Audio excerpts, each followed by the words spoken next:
So Tom and Tracy here with WTFFF, and we're talking with Paul Tranny of Adobe.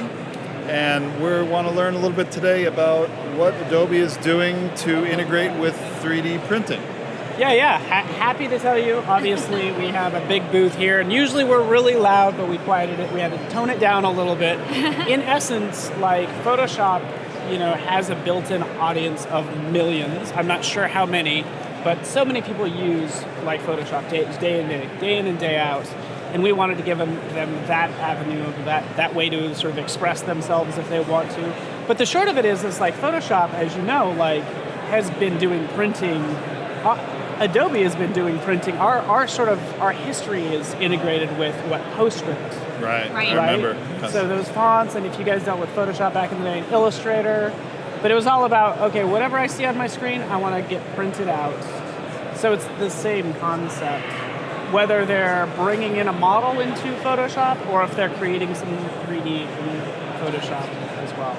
So I think that's great because we talk about it all the time on the podcast that we really want to tip mainstream. And if it's going to tip mainstream and your average Etsy designer who's using it to create PDF printables and things like that are using Photoshop already. So they understand that language. And we find that the language of 3D printing tends to be a little too engineering and less design. And I don't mean it to be like criticism, but it is what it is. And if you really want to go mainstream, we got to start talking design. And Adobe talks design already. So yeah, exactly.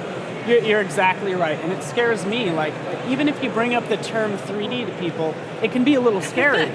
So we, even at Adobe, have to approach it a different way. Like, it really gives you the ultimate when it comes to flexibility. That's what 3D does in general. Because if I have a flat image of someone, and then a client comes back, I want a different angle or something else, freaking I'm stuck, right? I got to redo that shoot or do something else. But if it's 3D, it's like, okay, I can just adjust that a different direction. And not only that, again, that next level is the 3D printing of whatever that is. So as we've heard more about these 3D photographs and 3D scans and things, so is now Photoshop becoming able to integrate that kind of technology into it?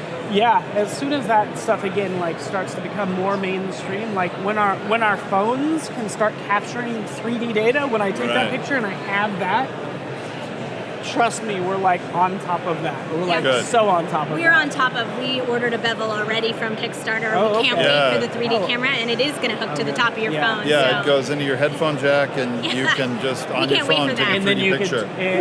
Do you take a straight 3D photo, and then it captures that 3D data? You move around the object, it captures it all with a laser.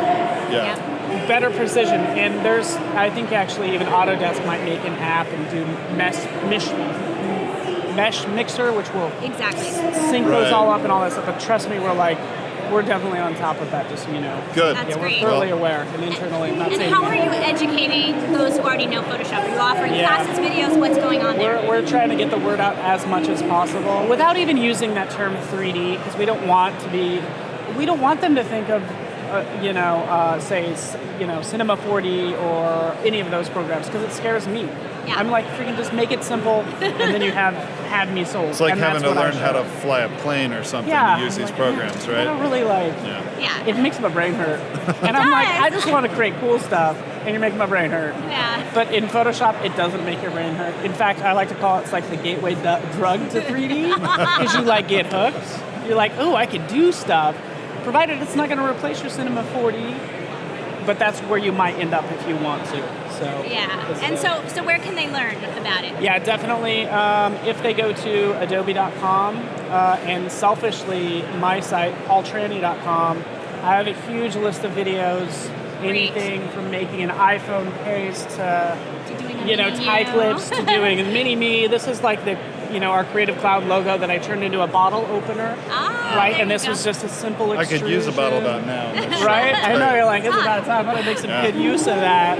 And then touching, just like you might touch up a selfie in Photoshop if you wanted. There's touch up where you could, get the 3D scan. Yeah, and the 3D scans need touch up. That's what we discovered from our experience 3D scanning, and it'd be great to do it in Photoshop because you're capable of that. If you have to really take it into a big CAD program, it's intimidating. Yeah, it is. So that's why we're there, is to kind of meet that need and make sure even if it doesn't come from a big app that it prints out successfully. wherever it came from. Just like Photoshop doesn't take photos, I clean them up in Photoshop. Same idea.